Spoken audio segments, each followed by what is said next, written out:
I overheard my wife confessing to cheating with my brother for a long time, and they planned to get rid of me. My mom sided with them, betraying me. I found a way to take revenge, and my younger brother, Alex, pretty much destroyed my life. My wife ended up betraying me with him, and, to make things worse, my mom sided with him. The only person who had my back was my dad. Hey, Reddit, I'm Jack, and honestly, my childhood feels like something straight out of a tragic soap opera. I'm not even sure why I'm writing this. Maybe putting it all out there will help me make sense of the mess my family made of me. I grew up as the oldest of 3 brothers. There's me, Alex, the middle one, and Liam, the youngest. My mom was obsessed with Alex. She spoiled him rotten, gave him everything he wanted, and treated him like he was the king of the world. As for me, I was just there, the responsible older brother. Liam got treated like the baby, Alex got the golden child treatment, and I got whatever was left. I guess someone had to, right? The favoritism was painfully obvious. If Alex broke something, I'd get the blame. If there was a last piece of pie, it magically ended up on his plate. Even when we were little, I was always conditioned to just step aside. And Alex knew exactly how to work it. But the worst part wasn't just the neglect, it was Alex himself. He had this way of making everything about him, and somehow, I always ended up feeling worse. I don't know if he was jealous or just enjoyed seeing me suffer, but he turned my life into a nightmare. He'd call me names: loser, idiot, worthless. Sometimes he'd get creative, like calling me Jack the Joe. One time, when I tried to stand up for myself, he just grinned and said, "Don't worry, Mom doesn't care enough about you to even notice." The stealing was even worse.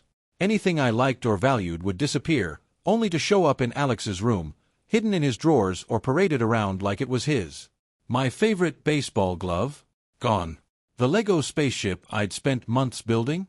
Dismantled. And my birthday money?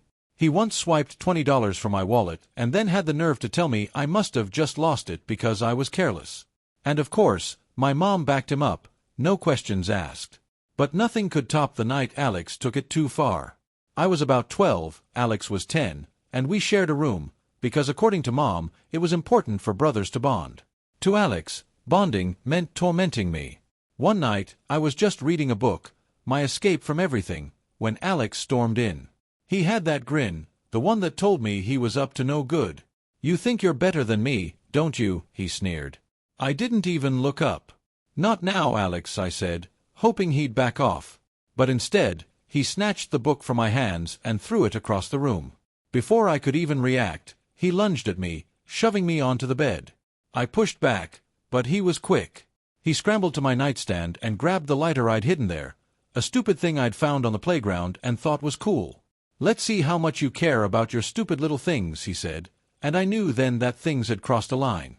He flicked the lighter to life, and before I could even process what was happening, the flame was right up to my head.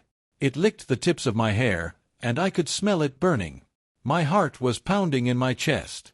I screamed, slapped the lighter out of his hand, and the next thing I knew, my dad stormed into the room, rage pouring off him. He saw the scorch marks on my hair and exploded. Alex, of course, played innocent, like always, but this time, Dad didn't buy it. He locked eyes with Alex, his voice low and seething with anger. "What the hell is wrong with you?" Alex faltered, but Dad was already done with his excuses. He grabbed Alex by the arm like he was a rag doll and dragged him out of the room. I don't know what happened next, but for the first time, Alex didn't speak to me for a week. Not out of remorse. He was just sulking, acting like the world owed him something. For the first time, though, things actually started to shift. Alex, who had always been a bully, was almost scared of me after Dad stepped in. It felt like a tiny victory, like maybe, just maybe, I wasn't entirely invisible in this messed-up family. Dad started checking in on me, asking about school, offering to help with my homework. It wasn't a lot, but it felt like a lifeline. Of course, Mom hated it. She couldn't stand the idea of me getting any attention, any support. Every time Dad asked how I was doing, she'd scoff and try to interrupt, dragging the conversation to whatever Alex needed. It was like she couldn't stand seeing me even remotely happy. And Alex, he noticed. Of course he did. Whenever Dad spent time with me, Alex would throw a fit, tantrum after tantrum. And, as always, Mom took his side.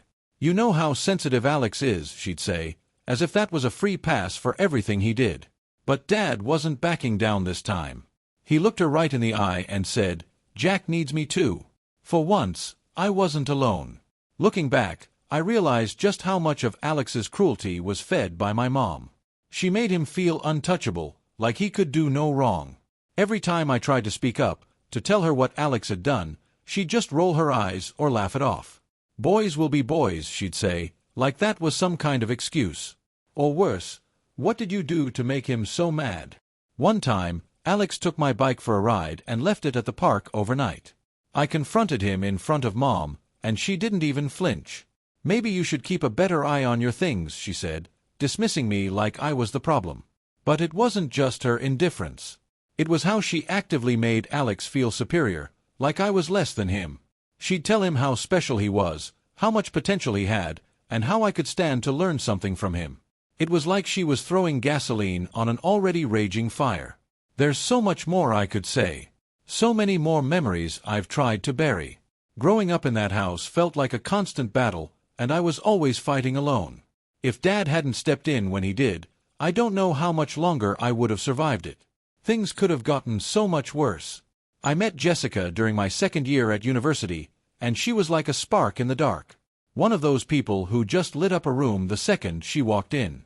For someone like me, who had always faded into the background, she was intoxicating.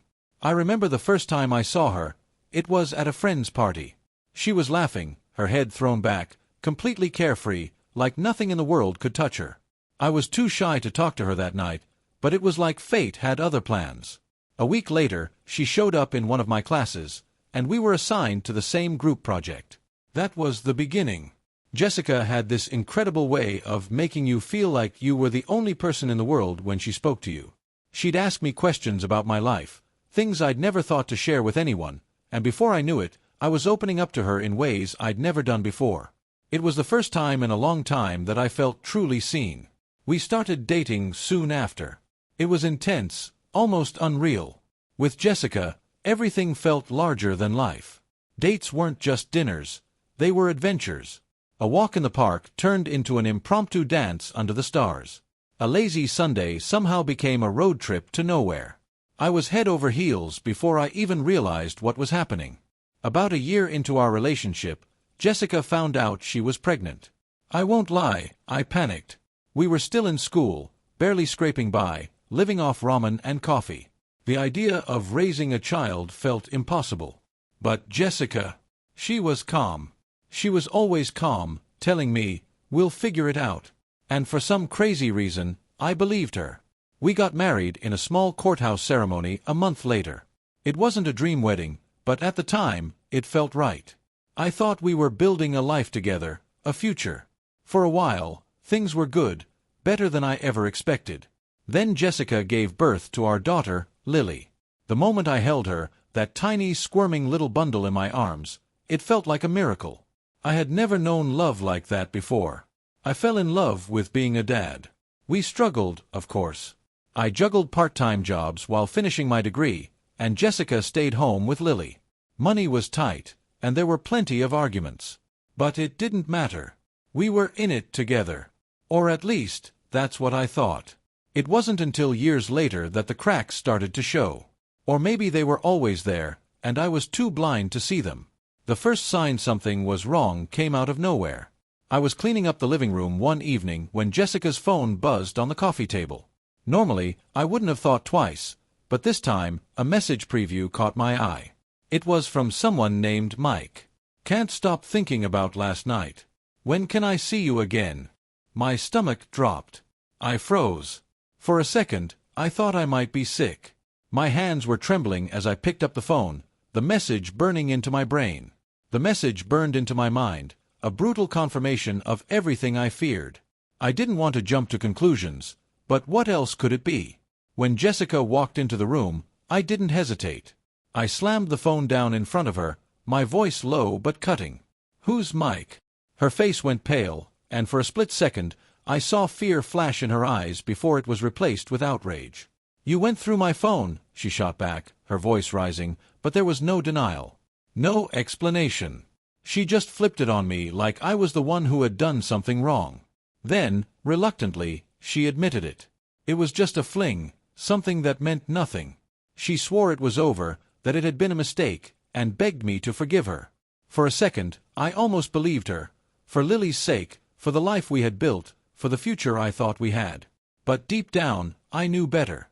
It wasn't just a mistake. Months later, things only got worse. Jessica would vanish for hours with no explanation. She'd say she was running errands, but the details never added up. She started dressing up more, making excuses to spend hours on her hair and makeup for a quick trip to the store. And the scent of cologne, always a scent I didn't recognize, lingered on her when she came home. One night, I couldn't take it anymore. I followed her. I felt like a damn stalker, but the suspicion clawing at my gut wouldn't let me rest. She said she was meeting a friend for dinner, but when I saw her get into a car with another man, it felt like my entire world collapsed in on itself. They drove to a bar, laughing, touching, as if they were the only people alive. I couldn't move. My heart was in my throat, shattered in a million pieces. I didn't confront her that night. I sat in my car, frozen, watching them through the window as rage and despair churned inside me. When she came home hours later, she acted like nothing had happened, like she hadn't just crushed me. The next day, I confronted her again. This time, she didn't deny it. She told me his name was Ryan, that they'd met at a gym she'd started going to. She said she didn't know why she did it, that she felt trapped, suffocated by our marriage, like she needed to escape. When I asked her if she ever thought about what this would do to me, to Lily, she broke down, sobbing, and said she didn't know how to stop. I tried. God, I tried. I wanted to believe we could get past this, that maybe things could change, that she could change. We went to counseling, but every session felt like a performance. Jessica said all the right things, made all the right promises, but it was empty. Hollow. I could see it in her eyes. She wasn't fighting for us. Then I found out about the second affair. This time, there were no messages, no vague suspicions. She came clean, sort of. She admitted to sleeping with a coworker, but only because she thought I already knew. I asked her why, and she shrugged, like it didn't matter. Like I didn't matter. I don't know, she said. And that was it. That was the moment I knew. I was nothing to her. I don't know. Guess I was bored. That was it. That was the moment I knew I couldn't do it anymore. I grabbed a bag, threw a few things in it, and walked out that night. No plan, no idea where I was going. Just away. I had to get away from her. Looking back, I don't know how I didn't see it sooner. Jessica was always so good at pretending, at making everything seem better than it was. Maybe I was just desperate to have a family, to make it work, that I refused to see the truth. Or maybe I was too damn scared to admit that the person I loved, the person I thought I knew, wasn't real. No. Now all I have is Lily.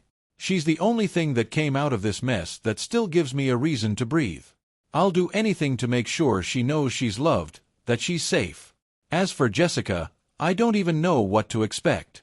Part of me still holds on to this stupid hope that she'll change, but deep down, I've learned not to count on it. When Jessica admitted to the second affair, I thought that was the worst of it. I thought I'd hit rock bottom.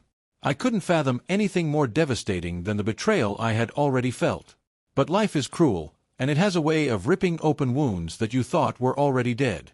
What I didn't realize was that there was something even darker, something that would make everything else seem insignificant. It started with those words, "We need to talk." And just hearing that phrase, I knew that something was about to destroy me. I sat across from her at the table, my hands white-knuckling the edge like I was trying to hold onto the last thread of my sanity. "There's something I need to tell you," she said, her voice shaking. "Something I should have told you a long time ago." I didn't respond. What could I say after everything else she'd already confessed? I honestly didn't think I could be shocked anymore. But I was wrong. Her next words came out in a rush, like she was suffocating on them and just needed to vomit the truth before it consumed her. "I've been having an affair with Alex." I froze. Time stopped. Alex. My brother. The one who'd tortured me my entire life, who made every moment growing up a living hell. And now she was telling me that she had been sleeping with him. I couldn't breathe. I couldn't think. I couldn't process it. I stared at her, trying to make sense of the words, but they didn't compute. I had to have misheard her. "You're lying," I finally forced out, though I knew it wasn't true. "I'm not," she whispered, and the tears were already flooding down her face. "It's been going on for years. Years." The world tilted, spun, shattered. She didn't just betray me with some random guy, some fleeting fling. No, she'd slept with my brother, the one person who was supposed to be off-limits, the one person who was supposed to be my ally, my blood. I stood up so fast my chair clattered to the floor. My mind was screaming, but I couldn't form words. I paced the room, pacing like an animal caged in its own fury, trying to control the rage boiling inside me. How could you do this to me? To Lily?" I shouted, my voice cracking, breaking apart with every word. She broke down, sobbing, clutching her face in her hands, but I didn't care. The tears didn't matter anymore. "You don't understand," she cried through her hands, her voice muffled, barely coherent. "It wasn't supposed to happen. I didn't mean for it to." The words were poison. The excuses were poison. And I couldn't swallow it anymore. I'd already been destroyed, but now? Now it was something worse than death. To go this far. I laughed, the sound bitter, hollow. This far? What does that even mean? How long has this been going on? She hesitated, and in that moment, I could see the war raging in her eyes. The internal battle, whether to tell me everything or continue to hide behind lies. Finally, her voice broke through the silence. "Since before Lily was born." Her words slammed into me, shattering whatever was left of my composure. I stumbled back, my hands grasping the wall for support. Lily. My daughter. The only thing I had left to hold on to in this twisted nightmare. My mind was spinning, connecting dots I had been too blind to see before. Her hesitation, the way she avoided me, how she always seemed so distant whenever Alex was around. Is she? I couldn't finish the question. The air was thick, suffocating, but Jessica knew exactly what I was asking. "I don't know," she whispered, her voice ragged. "Might be his." The world stopped. Might be his. I couldn't breathe. I couldn't think. I couldn't feel anything except the cold, choking reality crashing down on me. The next days bled into each other, a blur of numbness. I couldn't eat. I couldn't sleep. I couldn't focus on anything but the gnawing question, what if Lily wasn't mine? The little girl I'd raised, the one who called me Dad, who trusted me with her life, what if she was his? Jessica begged me to stay, to try and fix this. But every time I looked at her, all I saw was Alex's smug face. The face of the man who had destroyed everything. My marriage, my family, and now, the very foundation of my life. I couldn't live with the uncertainty. I ordered a paternity test. Jessica pleaded with me not to, tried to convince me it was unnecessary. But I couldn't stop. I had to know the truth. No matter how much it broke me. The waiting was unbearable. Every time Lily called me Dad, it was like a fresh wound opening in my chest. The knife twisting deeper. What if she wasn't mine? What if Alex had taken that from me too? 2 weeks passed, each day dragging, a weight on my chest I couldn't shake. Finally, the envelope arrived. My hands were trembling as I tore it open, my heart pounding so loud I couldn't hear anything else. I glanced at the result, and the words hit me like a freight train. Probability of paternity, 0%. The paper dropped from my hands. My legs buckled beneath me. I couldn't move. I couldn't breathe. I didn't know if I wanted to scream or if I was already screaming on the inside. Lily wasn't mine. The child I'd loved, protected, raised, wasn't mine. Jessica rushed to console me, but I shoved her away. She had destroyed everything. My life, my family, my identity. She had taken it all, and for what? For him. I was nothing. There was only one thing left to do. Confronting Alex was inevitable. I drove to his house, my hands gripping the steering wheel so tight my knuckles were white. My mind was a storm, my body on autopilot, but the rage was simmering inside me, threatening to consume me. He answered the door, that same arrogant grin on his face, but when he saw me, it faltered. "We need to talk," I growled, shoving past him into the house. He didn't even try to lie. Didn't even try to deny it. In fact, He leaned back against the counter, smug and relaxed. "Look, Jack," he said, casual, like this was some minor inconvenience. "I didn't plan for this to happen, but Jessica and we have a connection." "Connection?" I laughed. The sound was raw, desperate, and full of rage. "Connection? You destroyed my life. You betrayed me. You betrayed Lily." My voice cracked, a mix of disbelief and raw fury. "She's yours." He shrugged, like it was nothing. "What do you want me to say?" "It is what it is." That was it. I snapped. I lunged at him, fists flying, hitting him over and over. Every punch was years of torment, years of pain, pouring out of me. He fought back, but there was no stopping me. I hit him again and again, rage flowing through my veins, drowning out every rational thought. Soon we were both on the floor, grappling, like children fighting in the dirt, but this time it wasn't a game. This wasn't a fight over petty things. This was life and death, my soul shattering with every blow. At least this time, I had nothing left to lose. That's what it felt like when it was over. We were both bleeding, panting, but nothing had been resolved. He looked at me with that pitiful smirk, the one that made my blood boil, and said, "Face it, Jack. Jessica chose me. Leaving Jessica was the hardest thing I've ever done, but staying? Staying would have killed me." I packed my bags and walked out that night, the moment I saw the paternity test results. She begged me to stay. She cried. She told me to think about Lily, but I couldn't. I loved Lily more than anything, but knowing she wasn't mine, knowing she was Alex's too, that thought was a knife in my chest, twisting deeper every time I even thought about it. For weeks, I kept my distance. I needed to rebuild my life without the constant reminder of the betrayal. But Lily, she didn't understand. She called me, sobbing, asking why I wasn't around anymore. It broke me.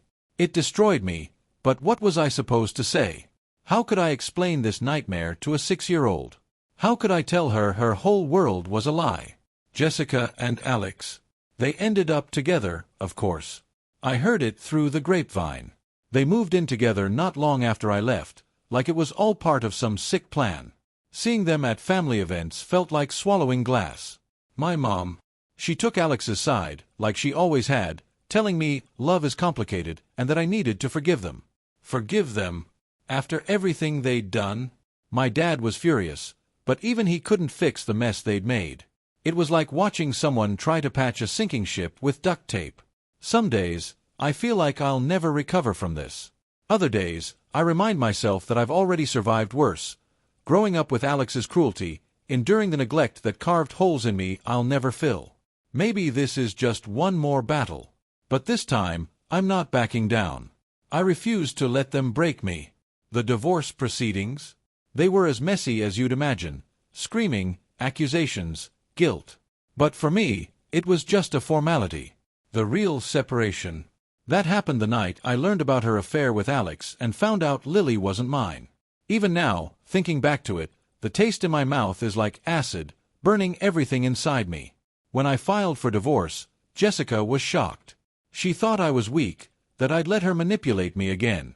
But there was nothing left to salvage. I loved Lily more than anything, but knowing the truth, that she wasn't mine, it changed everything. Every time I looked at her, I couldn't unsee Alex's smug face. And I hated myself for it. I couldn't pretend anymore. Jessica tried everything. She begged, she screamed, she promised me we could fix it, that we could rebuild our life, that she'd never see Alex again. It was all lies, just a pathetic attempt to keep the illusion alive a little longer. By the time the divorce papers were signed, Jessica and Alex were already living together, probably laughing at the mess they'd made of me. The hardest part was telling Lily. She was 6, too young to understand the depths of the betrayal, but old enough to know something was horribly wrong.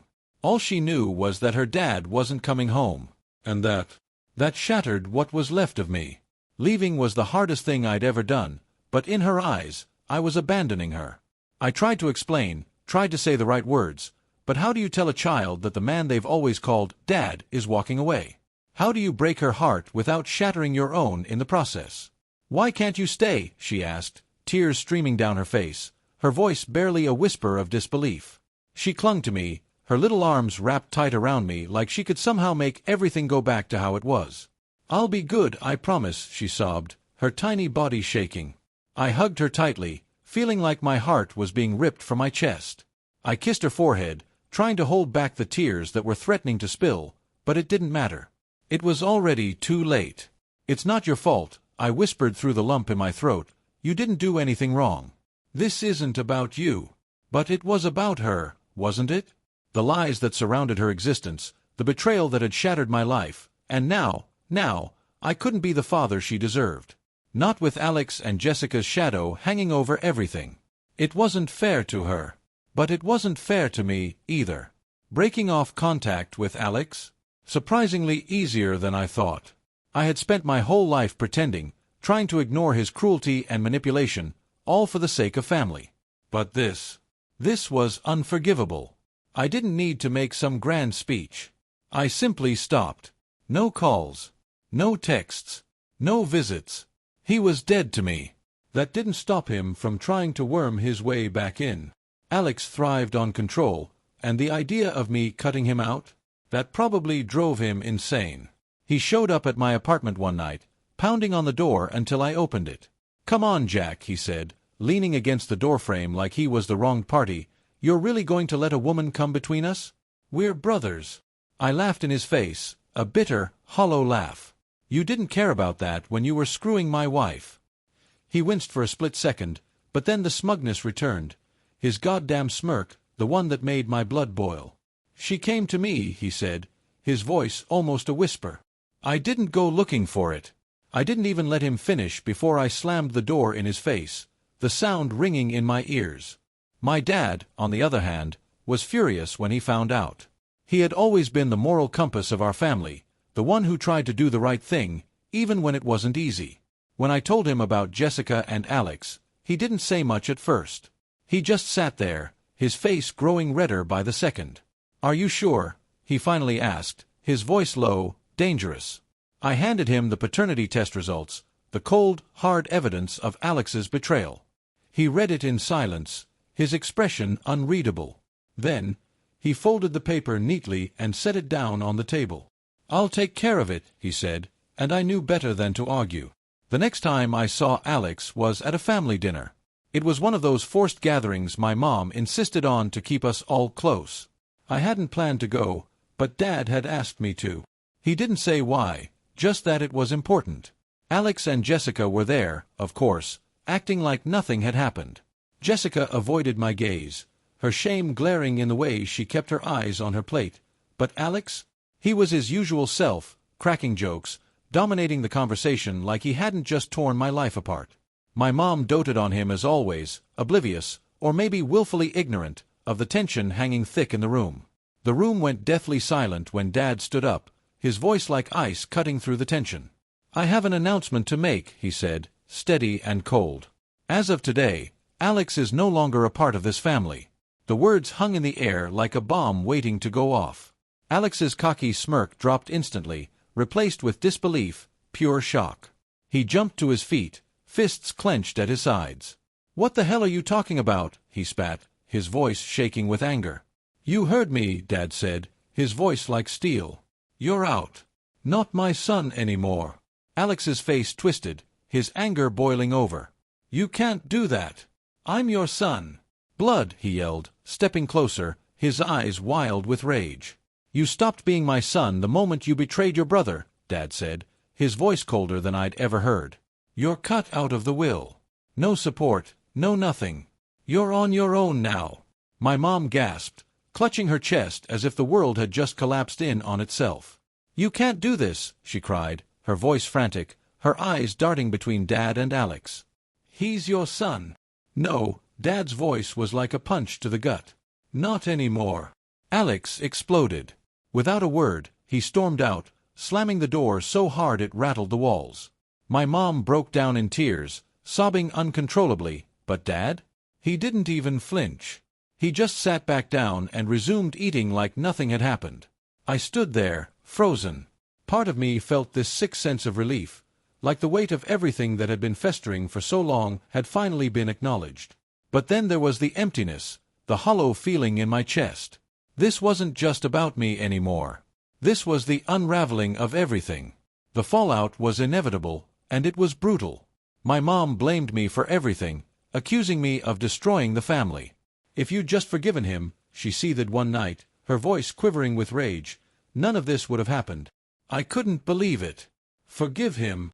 I shouted, my voice breaking from the weight of it. "For sleeping with my wife? For fathering a child with her?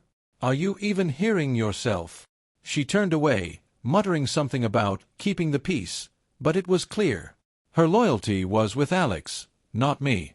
Not even a shred of sympathy for what I'd been through. But Dad. He was with me every step of the way. He helped me find a place, lent me money, and even offered to go to therapy with me. He said he wanted to understand, wanted to be there for me. For the first time in my life, I felt like someone had my back. Looking back, I don't know how I survived that year. The divorce, the betrayal, the destruction of everything I'd built. It felt like I was drowning, suffocating under the weight of it all. But somehow I made it through. I don't know what the future holds, but I do know one thing. I'm done. I'm done letting Alex and Jessica control my life. They've taken enough from me already. Now it's time to rebuild. For me. For my future. For the peace I've been desperately seeking. Alex tried to reach out a few months after Dad cut him off. The first few texts were pathetic, empty, guilt-tripping attempts to pull me back in. "We're still brothers, Jack," one read. "We've been through too much to throw it all away."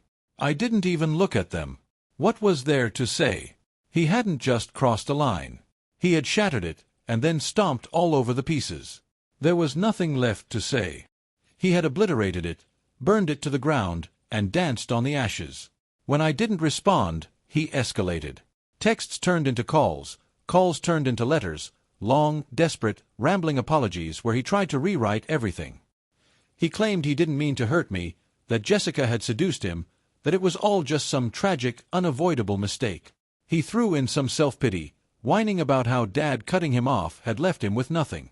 But not once, did he take responsibility for what he had done. Then, one night, he showed up at my door. I almost didn't recognize him. The smug, cocky confidence that had defined him was completely gone, replaced with something darker, hollow, desperate. His clothes were wrinkled, his face unshaven, eyes bloodshot. He looked like a man who had hit rock bottom and was still digging himself deeper. "Jack, please," his voice cracked as he spoke. "Can we talk?" I stared at him through the peephole, my chest tightening with a blend of fury and disgust. But then, just for a moment, there was a flicker of pity I didn't want to feel. Against every instinct, I opened the door. "What do you want?" My voice was as cold as ice. "I just want to make things right," he said, his hands twisting together like he could somehow fix this mess with enough pleading. "I know I messed up, but I'm still your brother. Doesn't that mean anything to you?" I laughed, bitter and dark. The sound was like poison. "You're not my brother anymore, Alex. Brothers don't do what you did." He flinched, but his pride wouldn't let him back down. "I made a mistake, okay? I wasn't thinking. Jessica and it just happened. I couldn't even contain my anger anymore. Stop. Just stop with the excuses." I growled, stepping closer, my fists clenching. "You didn't make a mistake. You made a choice, over and over again. You chose this. You chose her, and you chose to destroy everything, and now you're here, begging me to feel sorry for you." His shoulders slumped, but he didn't give up. "I just want a chance to fix this, Jack. Please." "There's nothing to fix," I said, the words cold, final. "We're done. Go home to Jessica. She's all you've got now." I slammed the door before he could say another word, leaving him standing on the other side. I stood there, breathing heavily, heart pounding in my chest. Part of me felt a twisted sense of relief. Finally, I was standing my ground. But then there was something else, a strange, heavy sadness. For all the years of hatred, all the years of betrayal, I didn't hate him anymore. I pity him now. The news of Alex's desperate attempts at reconciliation spread fast, and soon enough, he was back at Dad's, trying the same act. He showed up unannounced, pleading for Dad to forgive him, trying to guilt him into it. "I'm your son," Alex shouted, his voice filled with anger, desperation, and pride. "You can't just throw me away." I happened to be there, sitting in the living room, and I heard the entire exchange. Dad's voice cut through the air, calm and measured, but full of something far more terrifying than anger. It was a kind of finality, a death sentence. "You threw yourself away, Alex," Dad said, his voice quiet but piercing. "I raised you better than this. You made the choice to betray your own family. Don't ever come back here." Alex slammed the door on his way out, the force rattling the entire house. But when I looked at Dad, expecting him to be shaken, even slightly moved by the fury of it all, he simply shook his head and returned to his crossword puzzle. "He made his bed," Dad said softly, almost to himself. "Now he has to lie in it." And in that moment, I realized there was no more Alex. He was gone. Meanwhile, Jessica and Alex were unraveling. Losing Dad's financial support hit Alex harder than I expected. He had always relied on the safety net Dad provided, and now, without it, he was sinking fast. He tried to get a job, but his resume was a joke, and his reputation? Ruined. Word of his betrayal spread like wildfire, cutting through family and professional circles. People didn't want to do business with a man who couldn't even be trusted in his own family. He was on his own, and for the first time, he realized just how alone he truly was. Jessica wasn't faring much better. She'd been a stay-at-home mom for most of our marriage, and now, when she tried to re-enter the workforce, her skills were outdated. She found a part-time job at a local diner, but it wasn't even close to enough to make ends meet. The days of lavish dinners and shopping sprees were over. They ended up in a run-down apartment on the outskirts of town. Tiny, with thin walls, faulty plumbing, and neighbors who were always drunk and loud. It was a far cry from the life they had taken for granted. I heard all of this through mutual friends, though I didn't dwell on it. It wasn't my problem anymore. Then one day, unexpectedly, I ran into Jessica at the grocery store. She looked utterly defeated, exhausted, her hair in a messy bun, the dark circles under her eyes too heavy to hide. She was pushing a cart with Lily sitting in the front seat, oblivious to the tension between us. "Jack," she said, her voice a mix of surprise and something softer, something that sounded like regret. I nodded curtly, keeping my distance. "Jessica." For a moment, we just stood there, the silence between us thick and suffocating. Then Lily, in her innocence, looked up at me and smiled. "Hi, Daddy." That smile felt like a blade to my chest. My heart shattered in an instant. I couldn't bring myself to correct her. How could I? I forced a smile that felt like it was made of glass and said, "Hi, Lily." Jessica's eyes filled with tears. She quickly wiped them away, but I saw it. I saw the pain she had caused. "She misses you," Jessica said, her voice trembling. "We both do." I couldn't look at her. "How are you?" I asked, my voice more neutral than I felt. "Managing." She nodded, though her exhaustion was impossible to ignore. "We're managing. Alex is working nights, and I'm picking up extra shifts where I can." "Good for you," I said, the bitterness in my voice so thick it almost choked me. I couldn't muster an ounce of sympathy. She had made her choices, and now she was paying the price. "I know you hate me," she said, her voice cracking, "and I don't blame you." "But Lily." I cut her off, the anger swelling inside me like a tidal wave. "You made sure I couldn't be a part of her life, Jessica." "That's on you." Before she could respond, Lily started fussing, and Jessica turned her attention back to the cart. I seized the opportunity to walk away. As I walked down the aisle, the weight of Lily's innocent smile crushed me. No matter how hard I tried to move on, part of me would always love her. But the truth was, love wasn't enough to heal the damage, wasn't enough to fix what had been shattered. Nothing could fix it now. I hear about Alex and Jessica through the grapevine. They're still together, but barely holding on. Their financial struggles have only spiraled further, and their relationship? It's crumbling.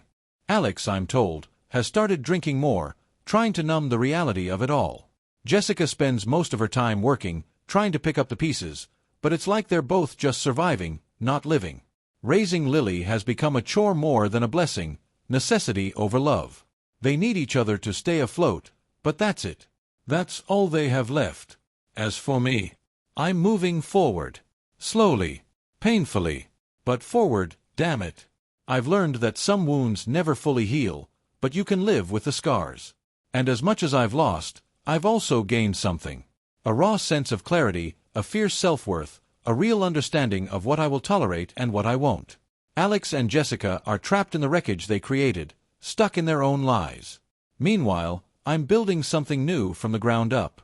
And for the first time in years, I can finally say, I'm okay with that. Life after the divorce was like waking up from a nightmare, only to realize I had no idea how to start over. For months, I was stuck in survival mode, just existing, going through the motions. Wake up, work, sleep, repeat.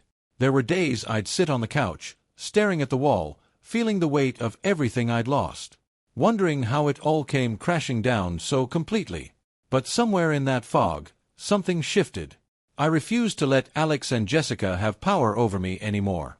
They'd already stolen my family, my trust, my life, but my future. That was mine, and they weren't going to take that too. So, I clawed my way out of the pit. It wasn't easy, but it was necessary. The first step. Therapy. And to be honest, I hated it at first. Sitting across from a stranger, spilling out every ugly, brutal part of my life, it felt like peeling off my own skin. But Dr. Michelle Carter. She was different. A no-bullshit woman in her 40s, with piercing eyes and a gut instinct for calling me out on my shit. One session, I was going off, ranting about Jessica and Alex, how they'd torn apart everything I had cared about. Dr. Carter listened, but when I finally paused, she cut in, her voice calm, but sharp as a knife. Jack, do you really want to spend the rest of your life letting them control your happiness? I froze, her words hitting harder than anything I could have prepared for. I didn't know how to respond. Of course not, I muttered, my voice low. Then stop giving them so much space in your head, she said, her eyes hard, unflinching. They don't deserve it. It was a turning point. A brutal one. I realized I had been holding on to my anger like a crutch, like it was the only thing keeping me standing. But all it was doing was dragging me deeper into the hole. Letting go didn't mean forgiving them. It meant choosing myself over them. Work became my escape. Therapy, in a strange way, was the key, but I threw myself into my career with a determination I hadn't felt in years. I was working as a project manager at a small tech firm, but after the divorce, I started taking on bigger projects, pushing myself further, volunteering for anything that would keep me busy, keep me moving. I didn't have time to think about them anymore, and it felt damn good. Within a year, my hard work paid off. I was promoted to a senior position, accompanied by a substantial pay raise. The job kept me on my toes, and that was exactly what I needed. I began traveling frequently for work, attending conferences, and networking events in cities I'd never set foot in before. It was an opportunity to reinvent myself, to finally step out from the shadow of my past life and carve a new identity. For the first time, I had the space to discover who I was, independently. The people I met along the way, colleagues, mentors, even a few who became friends, helped shape this transformation. But even as I built connections, I kept my personal life guarded. I wasn't ready to let anyone in that deeply just yet. As the months passed, my relationship with my parents evolved in unexpected ways. My dad and I became closer. After his own divorce, he understood the weight of betrayal all too well. He'd lived through it with Alex, and that common ground forged a deeper bond between us. We began having regular dinners, just the two of us, where we'd talk about everything and nothing. Sometimes we'd reminisce, but more often we focused on the present, on rebuilding. My mom, though, was a different story. She had always been Alex's strongest ally. While she never outright defended his actions, she also couldn't bring herself to fully sever ties with him. At first, this tore a rift between us. I couldn't comprehend how she could still feel loyalty toward someone who had shattered our lives. But over time, I realized that I couldn't change her. I had to decide if I could accept it, or if it would poison our relationship forever. With Dr. Carter's guidance, I set firm boundaries. I told my mom that I didn't want to hear about Alex anymore, that his life and his struggles were off limits. To her credit, she respected it. The first few conversations felt awkward, tense, but eventually, we found a way to coexist without letting Alex's shadow hang over us. As for Alex, he became a ghost in our family. His name was never mentioned, not even by my mom. He stopped showing up at family events, and if anyone was still in touch with him, they kept it to themselves. I heard through the grapevine that he and Jessica were still together, struggling to make ends meet. A part of me wanted to bask in their misery, to relish their downfall. But another part of me just felt tired. They were no longer my problem. Away from the grind of work and therapy, I started exploring old hobbies, things I hadn't touched in years. I picked up photography again, a passion I'd let slip away during my marriage. There was something deeply healing about capturing the world through a lens, finding beauty in the smallest details. A leaf caught mid-air, a sliver of sunlight breaking through dark clouds. It was a reminder that even in the midst of my pain, there was still goodness in the world. I also began going to the gym, not to get in shape, but to focus on something I could control. It wasn't about appearance. It was about having a goal, something tangible to channel my energy into. The physical exertion was grounding, a way to break free from the chaos and rebuild myself, piece by piece. The effort, the act of pushing myself, was cathartic. It wasn't just about building muscle, it was about rebuilding me. Every drop of sweat, every aching joint, felt like it was healing something deep inside. People would ask if I was dating again, and the answer was always the same: no. I wasn't ready. And honestly, I didn't know if I ever would be. The thought of trusting someone that deeply again seemed impossible. Jessica had torn apart my faith in love, and though I was working on healing, I knew it was going to be a long road. Still, I wasn't lonely. I had my work, my hobbies, and a tight-knit group of friends I'd made through therapy and networking. One of them, Eric, had gone through a divorce of his own and quickly became a confidant. We'd meet up for drinks after work and swap war stories, laughing at the absurdity of it all. It wasn't the same as having a partner, but it was enough for now. The most unexpected moment of my journey, however, came one quiet Sunday afternoon during a family gathering at Dad's house. It was just me, Dad, and Mom sitting in the backyard, chatting about old family vacations when, out of nowhere, Dad said, "I'm proud of you, Jack." I looked up, stunned. "For what?" "For not letting this break you," he said. "For moving forward." It hit me like a punch in the gut. A year ago, I had been drowning in anger and grief, unable to see a way out. I was consumed by the aftermath of the betrayal, suffocating under the weight of it all. But now, I was building something new. A life that was mine. Untainted by Alex and Jessica's deceit. It wasn't perfect, and I still had miles to go before I could truly heal. But for the first time in ages, I felt like I was standing on solid ground. Life after the divorce hadn't been anything close to what I'd planned or wanted, but it had become my second chance.